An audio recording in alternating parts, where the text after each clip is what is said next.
And the three things that I want to leave with you, just these three. I could do 10, I could do a whole life class.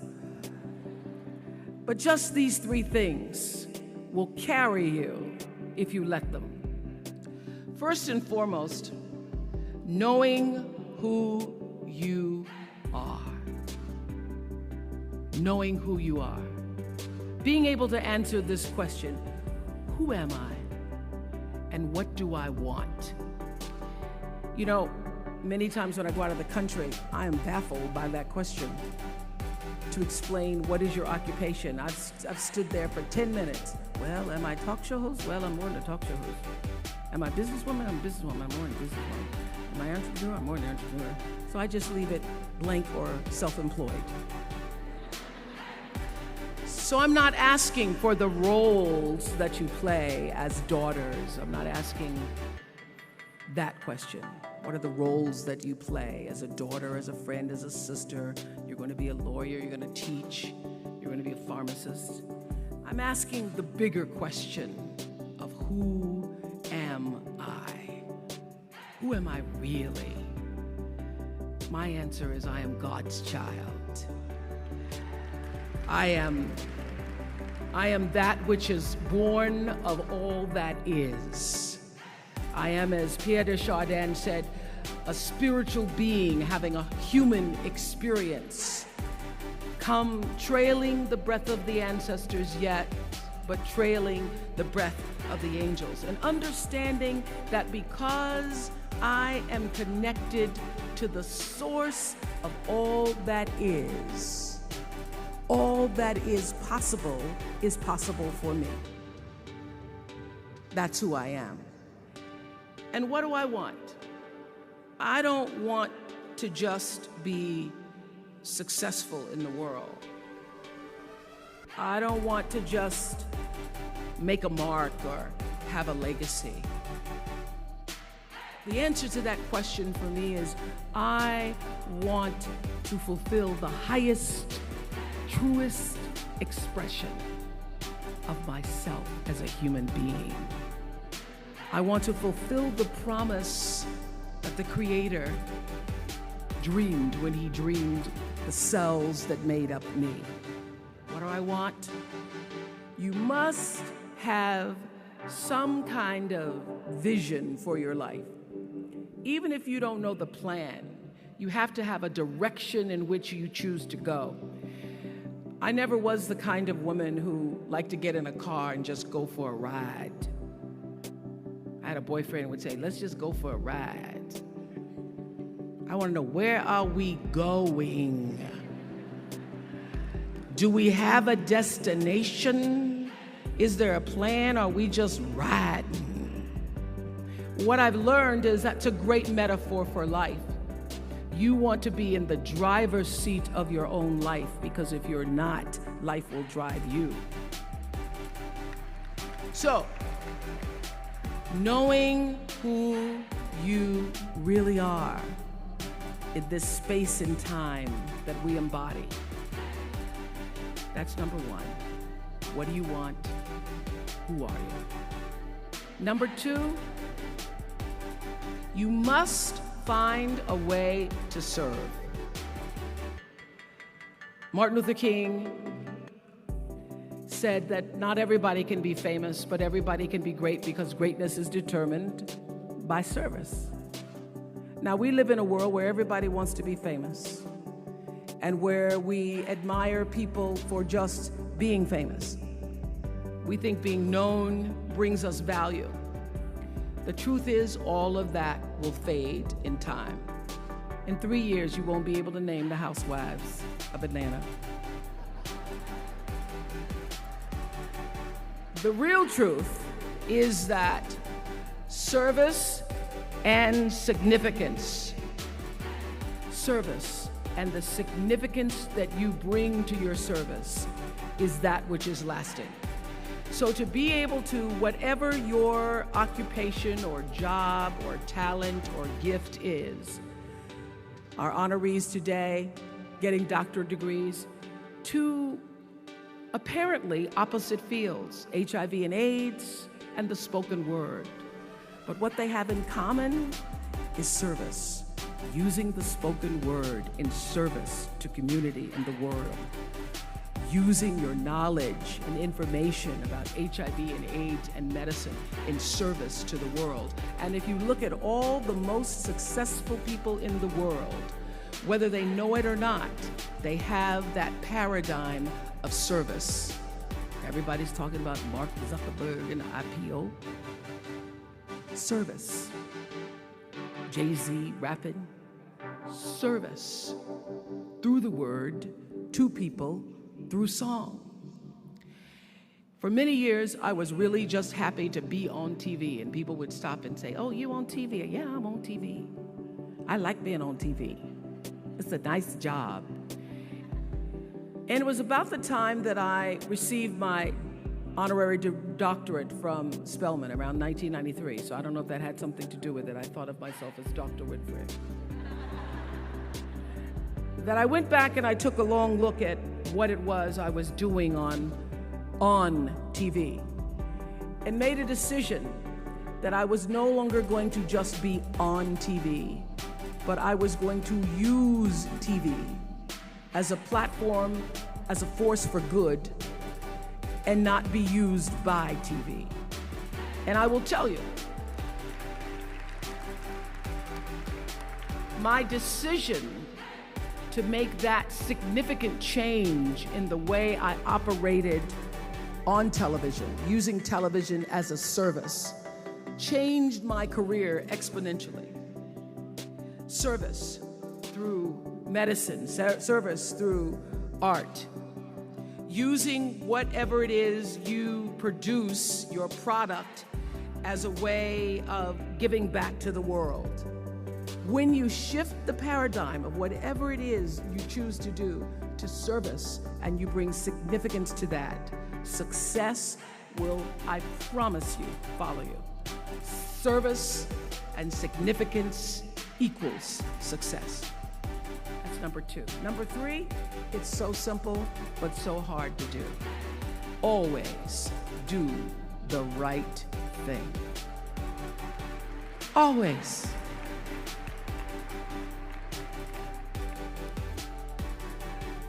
Be excellent. People notice. Think of how you notice. You go to Taco Bell, somebody gives you an extra napkin and some sauce. You notice. You want to go back to that person, because even at Taco Bell, excellence shows itself.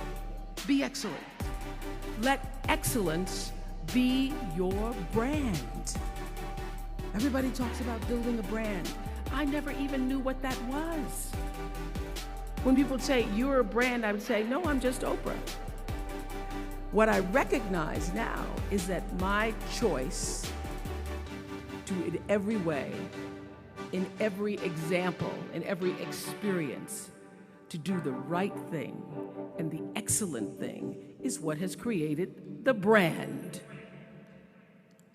Years ago, I did an ad for Revlon for an ad they were doing called Unforgettable Women. And what I know is that when you are excellent, you become unforgettable. People remember you. You stand out. Regardless of what it is, you become an unforgettable woman.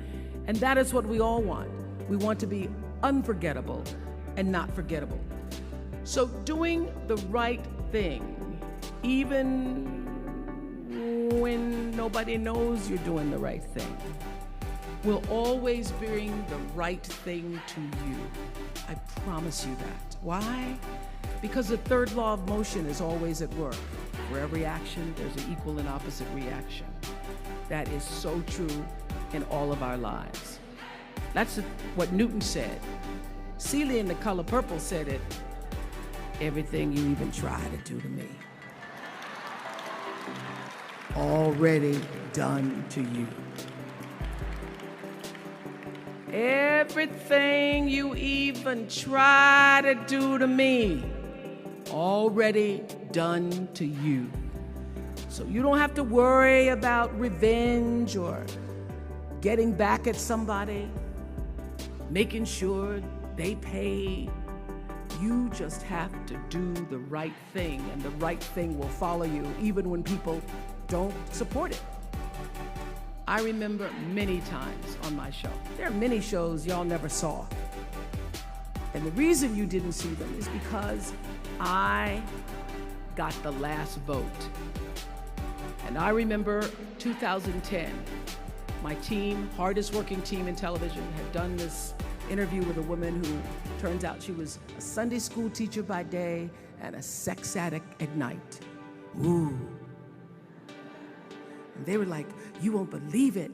We got her going out, we got her with the men, and we get to show her, and she was willing to show us everything. I sat down with a woman for an interview that was taped.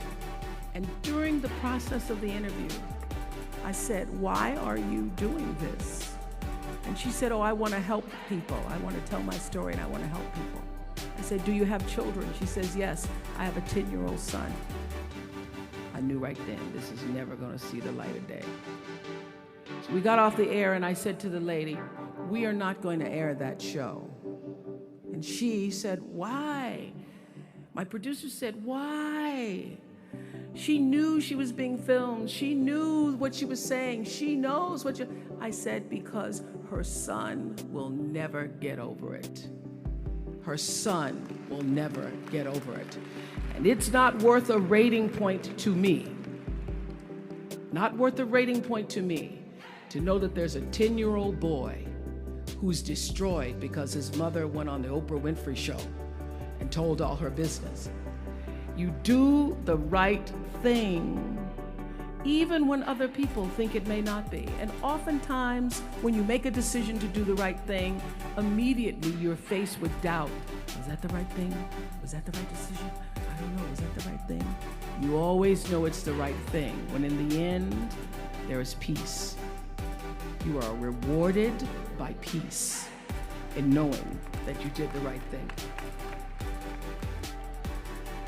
The most important thing I have come to know in doing the right thing and making the right choices is understanding what we talked about yesterday. All of you leaving here have the potential for enormous success. There's a price that comes with that. People don't always like you, and they're not always happy for you. And if you surround yourself with people who are not accustomed to your success, they become fearful, they become scared, because you are reflecting back something to them that they don't recognize. Now, they're not going to say, you know, I'm very fearful, because you're reflecting back to me something I don't recognize. They're going to say, you know what they're going to say? They're going to say, who she thinks she is. Who she thinks she is. That only happens when you are around people who do not mean and want and aspire to the best for you. People who want the best for you want you to be your best. So my greatest advice to you is to surround yourself with people who are going to fill your cup until your cup runneth over. So when people say you're so full of yourself, you can say, yeah.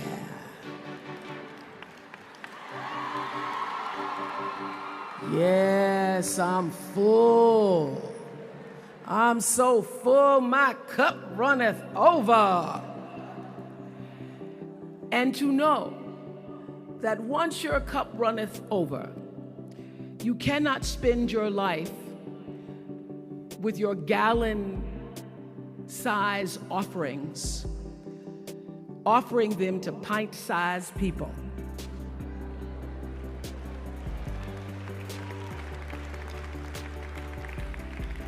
You have got to surround yourself with gallon-sized people who can hang in the same company with you, so that you're not offering your gallons to those little pints out there who can't hold it anyway. choice to change the world. I love that song. I love hearing you all sing that song. And what I know for sure is that the biggest choices begin and end with you, your internal big questions. Who do I want to be in the world? My relationship to source energy, to all that is God. I'm not talking about what you believe in God. I'm talking about your experience of that which is all life, which is divine and universal. I'm talking about the big deal. Being connected and aligned with that.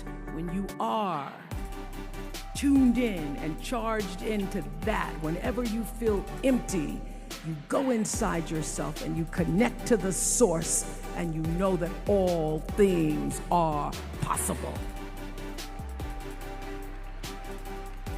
To know that, and to choose to do the right thing in service and significance, I promise you, you will create a vessel of service for yourself first, because you have to honor yourself first. You have to give to yourself first, otherwise you have nothing to give away. You will create a vessel for yourself, for your family, your community, and the world. And those three things will not only lead you to a blessed life. I stand as a witness. My life is so blessed, I can't even take it in sometimes. It will lead you not just to a gifted life and a rewarding life that fills you up, but a sweet life. That's what you want. You want the sweetness. You want it to be so sweet so that even when the storms come, and they will, you'll know this too shall pass. This too shall pass. The storm is passing over, and you shall not be moved because you know who you are. When you can do that, grace will follow you, grace and glory. And when they see you coming, it ought to make them proud. They say it's the click of your heels, it's the bend of your hair, it's the palm of your hand, it's the need for your care, because you a woman, you a Spelman woman.